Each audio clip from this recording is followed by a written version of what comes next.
Buenas noches. Quiero darles la bienvenida al cursado de Química de la carrera de Tecnicatura en Documentación y Museología Arqueológica. Algunos me conocen, otros no, así que me presento. Mi nombre es Jorge Palacios y junto con la doctora María Cristina Pela, quien es la titular de la cátedra, vamos a acompañarlos a ustedes en el transcurso de este cuatrimestre en el cursado de la presente materia. Como ya ustedes han visto, hemos habilitado un canal de comunicación que va a ser el principal, el más fluido, que es el grupo de WhatsApp que hemos habilitado, pero también pueden acceder a consultas de todo tipo mediante el campus virtual de la universidad y mediante el mail que figura en pantalla.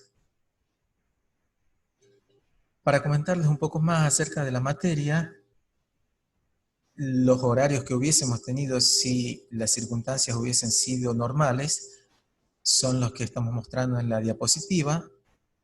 De todos modos, esto quedaría un poco de lado hasta tanto se regularice la situación, o podemos tratar de definir los horarios más convenientes para todos, ya que se supone que todos estamos en las casas. Después comentarle también que la materia tiene un régimen de promoción, es decir, ustedes pueden acceder a la aprobación de la materia sin rendir el examen final, pero para poder acceder a este régimen tienen que cumplimentar una serie de requisitos, los cuales están detallados en la diapositiva, que son tener un 80% de asistencia a las clases teóricas, un 80% de asistencia a los trabajos prácticos, un 80% y la aprobación de los prácticos del laboratorio, asistencia obligatoria a las visitas de laboratorios que podamos estar visitando, y la aprobación de los dos parciales con nota mínima de 7. Bueno, esto sería en cuanto a comentarios acerca de la materia. Dada oficialmente la bienvenida, vamos a pasar a comenzar con la primera clase.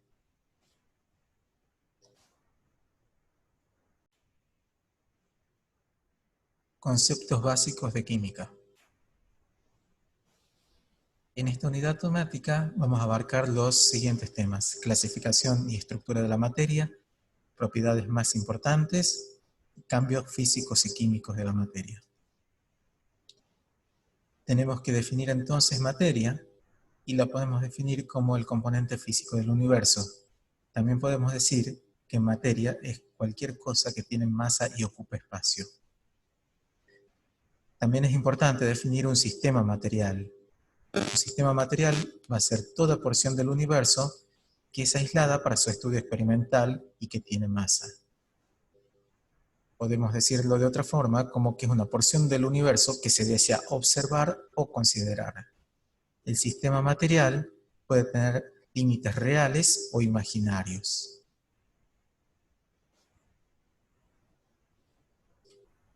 También es importante abordar dos definiciones como lo son masa y peso. En cuanto a masa, es una medida de cantidad de materia. Es la medida de la cantidad de materia que tiene un objeto. También se puede definirlo como medida de la resistencia que tiene un objeto a un cambio de velocidad. En esta segunda definición, estamos definiendo masa a partir de una de las propiedades inherentes a la masa, que es la inercia. En cuanto a peso, vamos a decir que es la fuerza que ejerce la gravedad sobre un objeto. Se refiere a la fuerza con que un objeto es atraído hacia la Tierra, o sea, hacia el centro de la Tierra. Podemos ver entonces que son dos magnitudes totalmente diferentes y muchas veces son confundidas. Así que hay que tener mucho cuidado. Viendo esta diapositiva nos tiene que quedar muy claro que masa es cantidad de materia y que peso es una fuerza. De hecho, estamos hablando, al hablar de masa, de una magnitud escalar. Magnitud escalar quiere decir que no tiene ni dirección ni sentido. En cambio, cuando hablamos de peso, estamos hablando de fuerza. Fuerza es una magnitud vectorial. ¿Qué quiere decir magnitud vectorial? Es una magnitud que tiene una dirección y tiene un sentido. Es por eso que al representar el peso, vamos a utilizar una flecha para indicar la dirección y el sentido de la misma.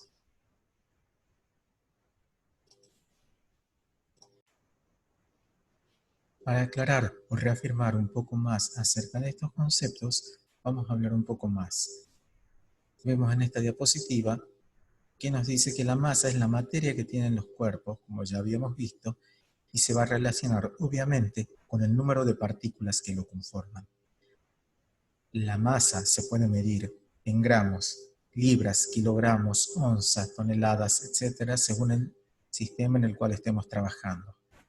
Por su parte, el peso, habíamos dicho que era una fuerza con la que el cuerpo era atraído hacia el centro de la Tierra.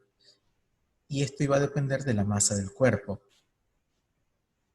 Se puede medir la fuerza, o sea, el peso, en newton, libras fuerzas, kilogramos fuerzas, etc. Y aquí podemos ver nosotros que si bien son diferentes, sin diferentes magnitudes, la masa y el peso están relacionados, ya que el peso va a ser igual a la masa por la gravedad. Para aclarar un poco más, en la diapositiva pueden observar dos dibujos. En el dibujo de la izquierda observarán una balanza con un perro y una pesa. Y esa misma situación está en la Tierra y en la Luna. Como ustedes pueden ver, la balanza está en equilibrio en la Tierra porque la masa del perro es la misma masa que la masa del perro y la masa de la pesa son iguales. Al reproducir esta situación en la Luna, la balanza sigue en equilibrio porque la masa del perro no cambió con respecto a la masa que el perro tenía en la Tierra, y la masa de la pesa sigue siendo la misma masa que cuando la pesa estaba en la Tierra. Ahora vamos a la figura de la derecha. En esta figura vamos a ver un joven que está midiendo el peso de un objeto, y abajo está un astronauta midiendo el peso del mismo objeto, pero en la Luna. Los pesos se miden con un dinamómetro, que no es otra cosa que un resorte calibrado. A mayor peso, mayor elongación del dinamómetro.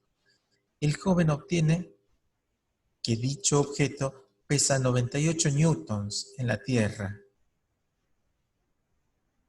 Y el astronauta obtiene que dicho objeto pesa 16 newtons en la Luna. Mientras que la masa del objeto no varió, ni en la Tierra ni en la Luna. O sea, la masa del objeto es lo mismo que la masa del perro, que era la misma en la Luna y en la Tierra. La masa del objeto sigue siendo la misma en ambos lugares.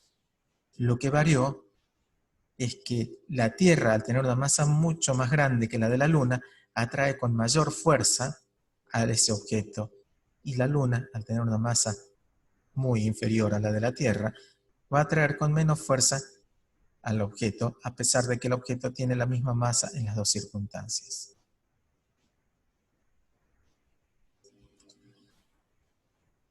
Para resumir un poco lo que hemos visto, en cuanto a peso y masa, tenemos el siguiente cuadro, donde nos cuenta lo que ya hemos estado viendo de una forma un poco más ordenada. Característica de la masa, cantidad de materia que tiene un cuerpo. Mientras que peso es la fuerza que ocasiona la caída de los cuerpos. En el punto 2, la masa es una magnitud escalar, ya hablamos de esto. 2, el peso es una magnitud vectorial. La masa se mide con balanza, el perro y la pesa. 3, el peso se mide con dinamómetro, un resorte. El valor de la masa es constante e independiente de la altitud y latitud. En contraposición, el peso va a depender de la altitud y de la latitud. Las unidades de medida son diferentes. Y por último podemos decir que la masa sufre aceleraciones y el peso produce aceleraciones.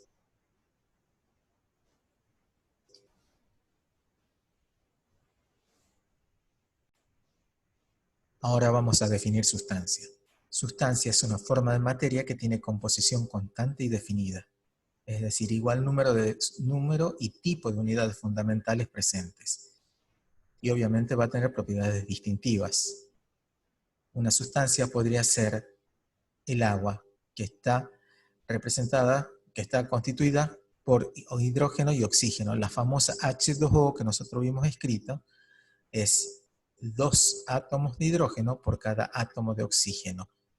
Todas las moléculas que estén conformadas por 2 átomos de hidrógeno y por uno de oxígeno van a corresponder a esta sustancia que le denominamos agua y que va a tener unas propiedades distintivas. Si mi molécula tiene 2 átomos de hidrógeno y 2 átomos de oxígeno, ya no es lo mismo, será otra sustancia y tendrá otras propiedades.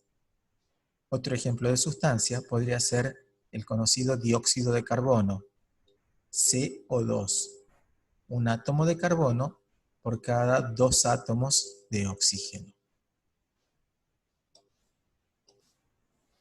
La estructura de la materia tiene un orden físico, el cual podemos verlo en el gráfico de arriba, que nos muestra un castillo de arena.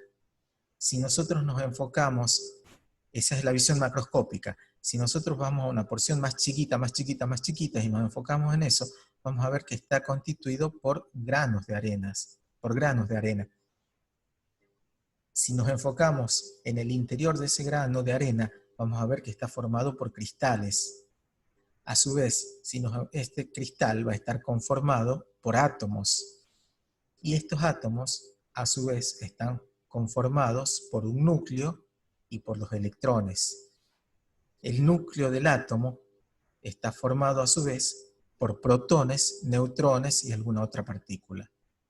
Entonces podemos ver que la estructura de la materia tiene un orden físico, y así como también tiene un orden físico, también va a tener energéticamente un orden. Los electrones dentro de un átomo que compone la materia, están ordenados energéticamente de una determinada forma que lo describe la figura naranja de la diapositiva, la cual está presentada simplemente a modo ilustrativo. Y en este momento no vamos a hacer hincapié en esto.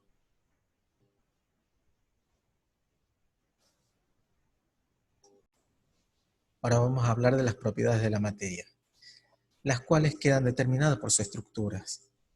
Y las vamos a clasificar en 2 categorías amplias: propiedades extensivas y propiedades intensivas. Las propiedades extensivas dependen de la cantidad de la materia.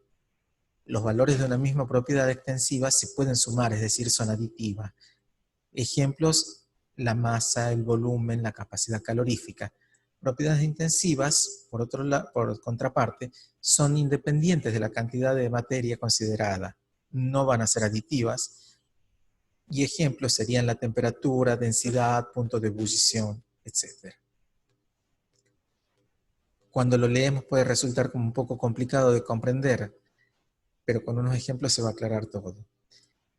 Consideremos el volumen, que era una propiedad extensiva. Si tenemos 2 vasos, cada uno con una cantidad determinada de agua, supongamos que en uno tenemos 100 mililitros y en el otro tenemos 200 mililitros de agua, si nosotros juntamos esos 2 volúmenes en un solo vaso o en un solo recipiente, vamos a tener 300 mililitros de agua. Es decir, que se sumó el volumen del primer vaso con el volumen del segundo vaso. Y estamos hablando de una propiedad extensiva. Volvamos al mismo ejemplo. Tenemos un vaso de 100 mililitros de agua y un vaso de 200 mililitros de agua. Los juntamos en un recipiente a esos 2 vasos, vamos a tener un vaso de 300 mililitros. Y el punto de ebullición de esos 300 mililitros va a ser 100 grados centígrados.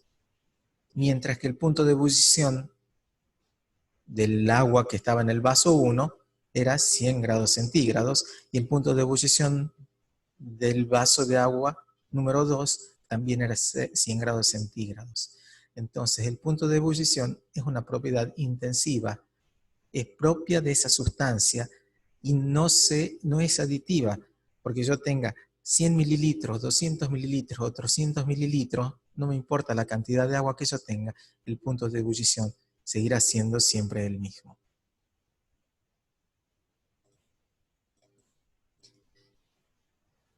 También hay otra forma de clasificar las propiedades de la materia.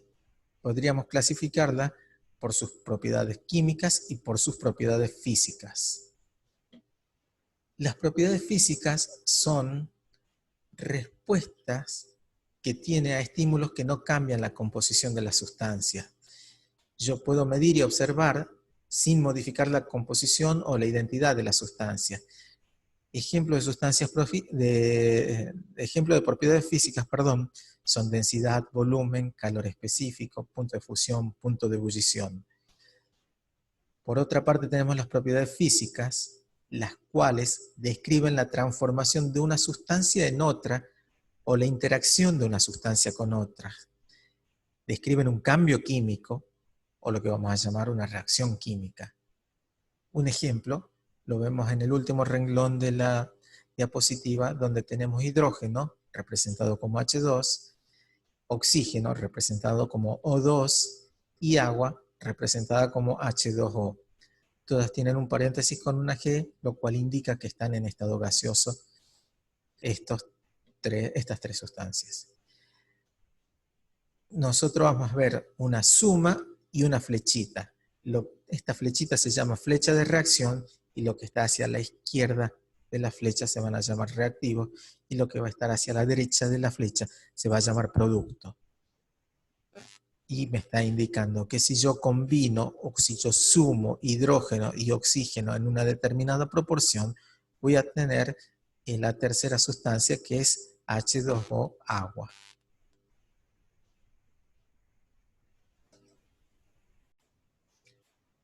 Para cerrar las propiedades físicas y químicas, vamos a ver esta diapositiva en la cual tenemos propiedades físicas, que nos recuerda que eran las propiedades que se pueden observar o medir sin cambiar la composición de la sustancia. Como ejemplo vamos a tomar el agua, y para nombrar propiedades físicas del agua, podemos hablar de su estado físico, que podría ser sólido, líquido, gaseoso, según las condiciones. El color sería incolora, el sabor sería insípida, el olor es inodora, su punto de congelación 0 grados centígrados, su punto de ebullición 100 grados centígrados. Estas serían propiedades físicas. Por otro lado tenemos las propiedades, habíamos dicho, químicas, en las cuales se describe la capacidad de las sustancias para reaccionar o interaccionar con otras, modificando su composición. Propiedades químicas del agua podrían ser: el agua reacciona con óxidos ácidos, o decir, el agua reacciona con óxidos ácidos, el agua reacciona con metales, o el agua reacciona con no metales, o el agua se une con sales formando hidratos. Estos serían ejemplos de propiedades químicas del agua. El próximo tema son los 5 estados de la materia. Bueno, en realidad para nosotros van a ser los 3 estados de la materia, que son los que todos generalmente conocemos, pero como título de diapositiva quería dejarles los 5 estados de la materia. Muchos se iban a sorprender al leer esto, y es real, y a modo informativo lo vamos a mencionar. Curricularmente no nos corresponde verlo, no vamos a interesar, solo mencionarlos. La materia se puede encontrar en 3 estados físicos diferentes, a saber, sólido, líquido y gaseoso. El estado sólido mantiene su forma y su volumen. En el estado líquido, la materia mantiene su volumen, pero fluye, no mantiene su forma. Y en el estado gaseoso, la materia fluye y además se expande, ocupa todo el espacio posible dentro del recipiente en el cual esté contenido. Los otros 2 estados a los cuales hacía referencia cuando decías los 5 estados de la materia son el estado plasmático, que es un estado muy particular cuando a veces el gas alcanza temperaturas muy altas y se producen unas situaciones en las cuales tenemos partículas cargadas positivas y partículas cargadas negativas, produciendo algunos fenómenos muy particulares. A esta mezcla de partículas libres y partículas positivas libres y partículas negativas libres, es decir, iones positivos y iones negativos, se les llama plasma. Nosotros simplemente los mencionamos, como les dije antes, no hace falta ni siquiera que los mencionan en el examen. El estado condensado de Bose-Einstein también es otro estado de la materia que a nosotros no nos va a interesar profundizar, solamente le estoy mencionando. Si alguien tiene interés, nos pregunta y lo vemos aparte de la clase. En el estado de Bose-Einstein es cuando algunos gases se les baja la temperatura a valores cercanos al cero absoluto y la energía cinética disminuye a valores muy bajos y se forma una especie de superátomo. Eso nada más les quería mencionar de estos dos estados de la materia. Más que nada para que si a alguien le dicen, no, los estados de la materia no son tres, ustedes sepan a qué se están refiriendo. Volvamos a lo que nos interesa. La materia se puede encontrar en tres estados físicos diferentes, que son el sólido, líquido y gaseoso, como habíamos dicho. Y estos dos últimos estados, el líquido y el gaseoso, los cuales no mantienen su forma, es decir, que pueden fluir, le vamos a denominar por ese motivo fluidos. En un gráfico van a observar tres Erlenmeyer que tienen materia en diferentes estados, como lo son el sólido, el líquido y el gaseoso. Hacia la derecha vemos el Erlenmeyer que tiene materia en estado sólido y hay una especie de círculo que hace una vista microscópica de lo que habría ahí y vemos como un ordenamiento de las partículas que componen ese sólido, de las moléculas que componen, de las partículas que componen ese sólido.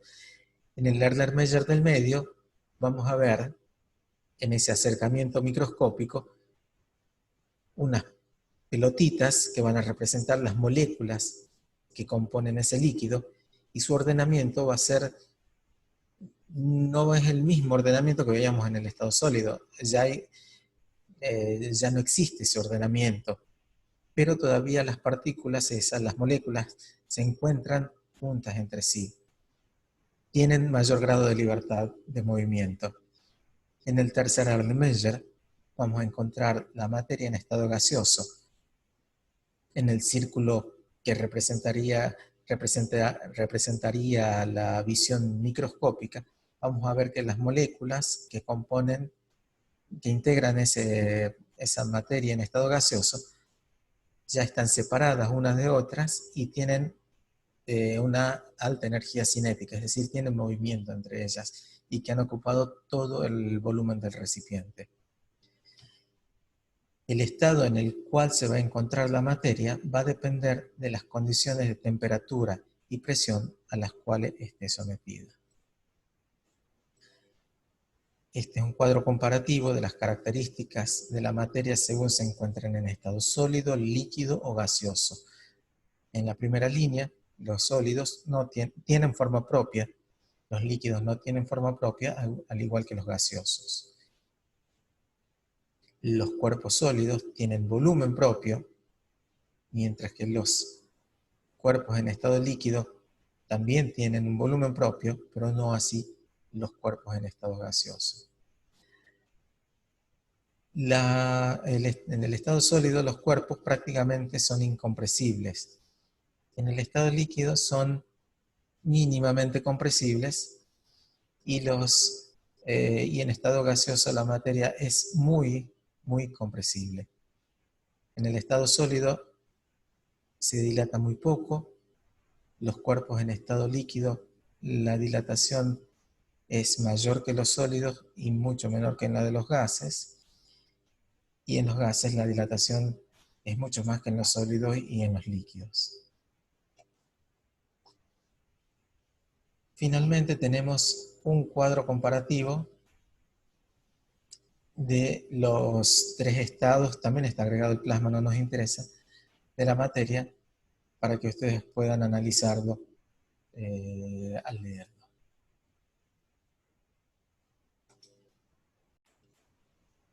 Para cerrar con los estados de la materia, le quería dejar esta simpática diapositiva que a modo ilustrativo nos va a ayudar a que nos queden más afianzados los conceptos.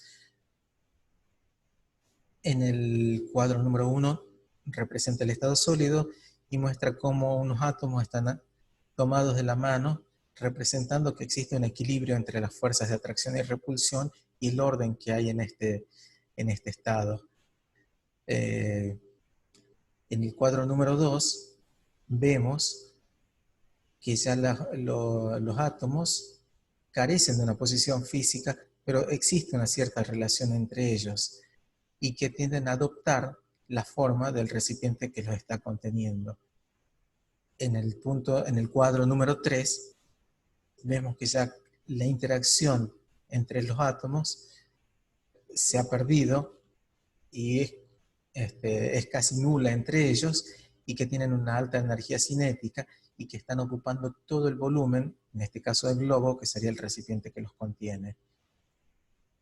También están representados el estado de plasma y el estado del condensado de Bose-Einstein, pero como dijimos, no vamos a referirnos a estos dos estados. Ya para ir finalizando, vamos a ver fases. Fases se define como cualquier parte de un sistema que tiene propiedades y composición uniforme. Una fase puede ser líquida, puede ser sólida o gaseosa. A partir de esto podemos decir que el sistema podrá ser homogéneo o heterogéneo, siendo el sistema homogéneo aquel que presente una sola fase. Por tal motivo, presentará ese sistema igualdad de todas sus propiedades intensivas en cualquier parte del mismo, en todas sus versiones. En cambio, el sistema heterogéneo es aquel que presenta dos o más fases. Presentará variación en por lo menos una propiedad intensiva en las diferentes partes en las diferentes fases de este sistema. Un ejemplo sería el agua y el aceite, el clásico ejemplo de dos fases. Tenemos una separación, visualmente se la aprecia nítidamente a las dos fases. En una fase el aceite tendrá una determinada densidad, el agua en la otra fase tendrá otra densidad, el color del aceite será más bien amarillento, el color del agua será incoloro, etc. O sea que estamos ahí apreciando que hay algunas propiedades que van variando según en qué fase estemos. Si el sistema tuviera una sola fase, no importa a qué punto de ese sistema hagamos referencia, a qué porción del sistema hagamos referencia, las propiedades entre todas las propiedades intensivas dentro de ese sistema van a ser siempre iguales. Este tema vamos a profundizarlo con ejemplos en el práctico. Para finalizar esta clase, vamos a presentar en esta diapositiva un gráfico que pretende vincular todo lo que se vio en las diapositivas anteriores. El tema central es materia. Dijimos que la materia puede estar constituida por sustancias simples o por mezclas. Cuando nos referimos a mezclas, estamos hablando de que la composición es variable. Por tal motivo, durante un proceso de cambio de estado, la temperatura iría variando en ese proceso. Las mezclas están clasificadas en mezclas homogéneas y heterogéneas. Las mezclas homogéneas van a tener sus propiedades uniformes, por cuanto por definición dijimos que mezclas homogéneas eran las que tenían una sola fase. Mientras que las mezclas heterogéneas, que son las que tienen dos o más fases, tendrán en consecuencia propiedades que no van a ser uniformes. A partir de las mezclas, mediante procesos físicos, podemos conseguir sustancias puras. Sustancias puras eran aquellas que tenían una composición fija. Por tal motivo, cuando yo produzco un cambio de estado en estas sustancias puras, la temperatura va a ser constante durante ese proceso. Es decir, van a tener temperatura constante durante el cambio de estados. Las sustancias puras pueden ser compuestos o elementos. Y yo puedo llegar desde los compuestos a obtener dos elementos, pero a partir de procedimientos químicos. Bueno, con esto hemos terminado esta primera clase. Nosotros vamos a estar volviendo sobre la misma para aclarar algunos puntos, para ahondar con algunos ejemplos, pero queríamos por lo menos darla de esta forma para ver sus comentarios y también para ir probando la modalidad del, si todos están pudiendo ver bien los videos, si están teniendo problemas para bajarlo, que, bueno, lo que sea. La bibliografía que pueden consultar es la que se presenta en la diapositiva. Y bueno, como les dije, ahora a partir de los comentarios de ustedes vamos a ver de complementar la clase, ya sea con ejemplos, con los ejercicios del teórico práctico, con alguna, si podemos hacer algo en vivo como consulta, etcétera. Ya vamos a ver cómo va desarrollándose esto. Bueno, muchas gracias y nos estamos viendo en cualquier momento.